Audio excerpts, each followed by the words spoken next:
Hello. हाँ जी, सभी को नमस्कार। मैं महेंद्र कुमार मरुद्रा सक्सेस एकेडमी के प्लेटफॉर्म पर आपका हार्दिक अभिनंदन करता हूँ। आज अपन चर्चा करेंगे एक एसओ की वैकेंसी आई है नई, स्टैटिक्स अधिकारी ऑफिसर की आई है वैकेंसी।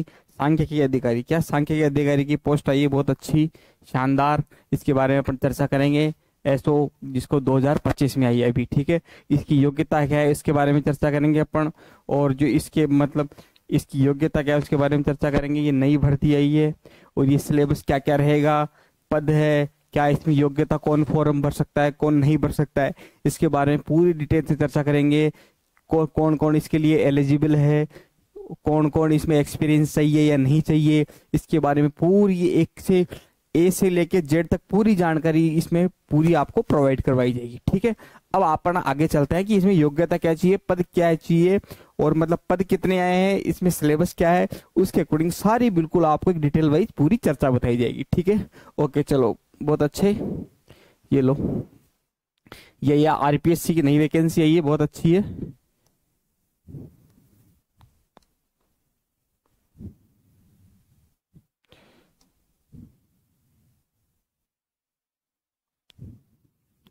आरपीएससी की नई वैकेंसी आई, बहुत शानदार। अब आपको पता है इसमें टोटल पद है वो 113 पद है। कितने? 113 पद है टोटल, ठीक है। इसमें 113 टोटल पद है। ये रहे आपने 113, ये आ गया स्टेट ऑफिसर, ठीक है, सांख्यिकी अधिकारी, ठीक है। अब इसमें जो जनरल की पोस्ट है ना, वो जनरल की पोस्ट है 30। जनरल की कितनी है? जनरल की इसमें 30 है, ठीक है। और जैसे ही आप आओगे एससी, एससी के अंदर इसकी पोस्ट है 12। एससी के अंदर पोस्ट कितनी है? 12। जनरल में कितनी बताई मैंने? 30, क्लियर है। और जिसे एसटी आओगे ना, तो एसटी में इसकी 3 पोस्ट है जनरल की, ठीक है। एसटी में जनरल मतलब एसटी की मेल है ना, एसटी मेल, ठीक है। और ओबीसी, ओबीसी की आएगी 16 पोस्ट, ओबीसी की है 16 पोस्ट, ठीक है। इसमें ओबीसी की 16 पोस्ट है, ठीक है। और एमबीसी की इसमें 3 पोस्ट है। और ईडब्ल्यूएस की इसमें 7 पोस्ट है। तो ये पूरा इसका क्राइटेरिया है, ठीक है, किस किस कैटेगरी में क्या क्या पोस्ट है, ठीक है। अब अपना आगे चलते हैं इसमें भाई कौन कौन फॉर्म भर सकता है कौन कौन नहीं भर सकता, ठीक है। अब आगे अपन धीरे धीरे चर्चा करते हैं इस पे।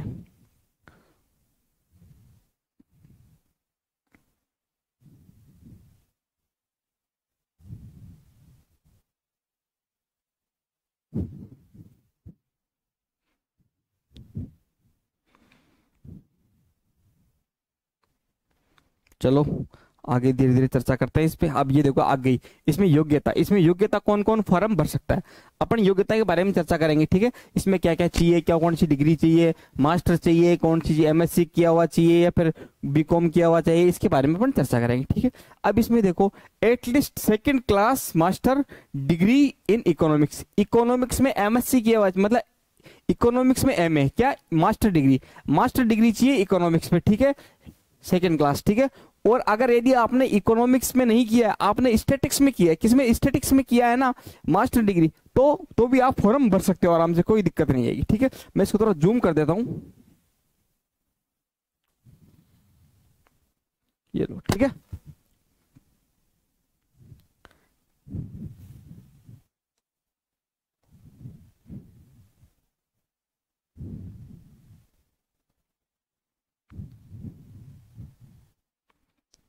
ये लो, ठीक है।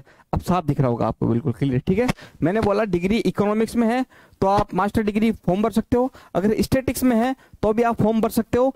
अगर आपने मास्टर डिग्री मतलब मास्टर डिग्री है ना, अगर आपने mathematics with paper in statics, अगर आपने एमएससी की हुई है और आपने इसके अंदर आके मैथमेटिक्स के साथ में आपका स्टैटिक्स सब्जेक्ट क्या है, स्टैटिक्स, तो भी आप इसमें अप्लाई कर सकते हो, ठीक है। अब आएगी इसमें master degree in commerce with statics, अगर आपके पास कॉमर्स की हुई, आपने कॉमर्स किया हुआ है मास्टर डिग्री में, ठीक है, और अगर आपको स्टैटिक्स भी है तो आप ये फॉर्म भर सकते हो। ध्यान रखना, मैथमेटिक्स वाले, एमएससी वाले जिन्होंने किया है वो स्टैटिक्स होना चाहिए सब्जेक्ट, और अगर आपने मास्टर डिग्री कॉमर्स के साथ की है तो आपको स्टैटिक्स भी होनी चाहिए। दोनों में स्टैटिक्स मांग रहे, ठीक है। और वैसे ऊपर जाएगा तो स्टैटिक्स और इकोनॉमिक्स, ठीक है, इसका क्राइटेरिया रहेगा, ठीक है। आगे चलो।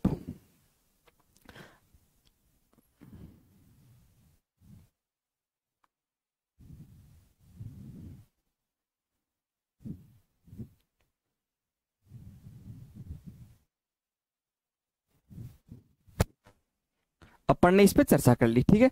अब अपन आगे चलेंगे धीरे धीरे धीरे, ठीक है। ये लो, अब आगे अपन धीरे धीरे ऊपर, ये लो, अब ये क्या लिखा हुआ है, ठीक है, इसका पढ़ेंगे, ठीक। और इसके अंदर RSCIT भी चाहिए। क्या चाहिए इसमें? RSCIT भी चाहिए अपने। क्या? RSCIT भी चाहिए इसके अंदर। RSCIT भी होनी चाहिए इसमें, ठीक है। दो चीजें बाहर, ठीक है। ये डिग्री तो होनी चाहिए, इसके अलावा RSCIT भी होनी चाहिए आपके पास, ठीक है। अब आ जाओ, इसमें मांग रहा है एक्सपीरियंस। एक्सपीरियंस क्या है इसमें? देखो, experience of handling official statics at least for 1 year in government department और रेपुटेड कमर्शियल कंसर्न और यूनिवर्सिटी। इसमें आपको एक्सपीरियंस की जरूरत पड़ेगी। अगर आपने किसी विश्वविद्यालय से, या फिर आपने रेपुटेड मतलब कोई भी वाणिज्यिक संस्था से, या फिर आपने मतलब रेपुटेड होना चाहिए, और कोई भी डिपार्टमेंट, सरकारी डिपार्टमेंट से अगर आपने स्टैटिक्स में आपने एक्सपीरियंस किया, तो 1 महीने का, 1 साल का आपको एक्सपीरियंस चाहिए। कितने साल का? आपको 1 साल का एक्सपीरियंस चाहिए। कितने? 1 ईयर का। 1 ईयर का चाहिए, ठीक है, 1 ईयर। इसमें क्या होगा? एक तो गवर्नमेंट डिपार्टमेंट, ठीक है, एक आएगा कॉमर्शियल, ठीक है, और यूनिवर्सिटी, किसी भी विश्वविद्यालय से, ठीक है, और स्टैटिक्स में, ठीक है। ये बात आपको याद रखनी, क्लियर है। अब नीचे आओगे, जस्ट आओगे आगे, ये हो गया आपने। अगर किसी with first class master degree और doctorate in any of the subjects, हाँ, और एजुकेशनल क्वालिफिकेशन, अगर आपने PhD की हुई है ना, अगर आपने क्या किया हुआ? PhD, याद रखना, अगर आपने क्या किया? PhD, अगर आपने PhD किया हुआ है ना, डॉक्टरेट की उपाधि ले रखी है ना, तो भी आप इसमें, आपको एक्सपीरियंस की जरूरत नहीं है। क्या? एक्सपीरियंस की जरूरत नहीं है, क्लियर है। और इसमें एक्सपीरियंस की जरूरत नहीं है, ठीक है। और having undergone successfully 2 years training statistics at a recognized statistical institute of और अपना यूनिवर्सिटी। अगर आपने किसी यूनिवर्सिटी से या फिर किसी स्टैटिकल इंस्टीट्यूट से आपने अगर ट्रेनिंग की हुई है 2 साल की, तो भी आपको अनुभव की जरूरत नहीं है, क्योंकि आपने ट्रेनिंग यहां पर कर ली, ठीक है। लेकिन स्टैटिक्स से रिलेटेड होना चाहिए, ठीक है।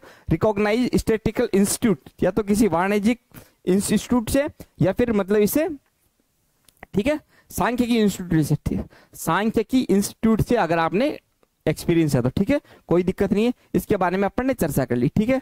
और इसमें आएगा having pass a diploma course from recognised university और institute having statics and economics as optional paper, ठीक है। इसके बारे में अपन आगे चर्चा कर लेंगे, ठीक है। अब इसमें क्या क्या होता है, मतलब इसमें कौन कौन अप्लाई कर सकता है, मतलब इसमें, मतलब जैसे मान लो किसी की लास्ट ईयर है, तो वो लास्ट ईयर है, तो उसमें अब आपको पता है वो फॉर्म भर सकता है, नहीं भर सकता? वो फॉर्म भर सकता है। अगर कोई फाइनल ईयर में है तो वो फॉर्म भर सकता है, ये आपको पता है सभी में लिखी जाती है। तो जो भी, अगर आपकी जो मेन डिग्री है ना, जो डिग्री, कोई भी डिग्री है, ठीक है, वो डिग्री है ना, तो वो आपको है ना, आपको एग्जाम में जब DV हो जाएगा, DV तक आपकी वो बिल्कुल आ जानी चाहिए, ठीक है। DV होगा तो उस टाइम ये आ जानी चाहिए, ठीक है। ये बात याद रखें, ठीक है, बहुत अच्छे से। ये मैंने इसको बड़ा एक्सप्लेनेशन किया। अब आएंगे दूसरे पेज पे, ठीक है। अब इसमें आपको पता है वो सारा ही लिखा हुआ है। और ये कितने ग्रेड पे की है?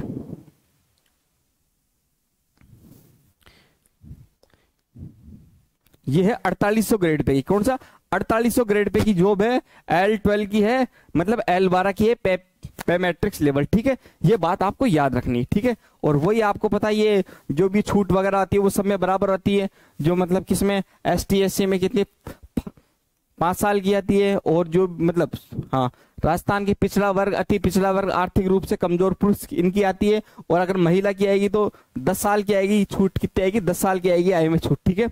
अगर सामान्य अनारक्षित वर्ग की महिला है तो उसको 5 साल की आएगी। और अगर विधवा है तलाक से, तो अधिकतम आयु सीमा नहीं है, ठीक है। और वैसे इनकी जनरली होती है ना, जनरली होती है कौन सी?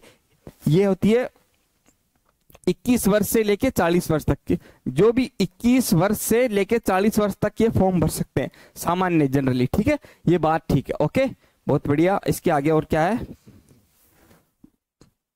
अच्छा, ठीक है। अब इसमें, ठीक है, आगे चलो।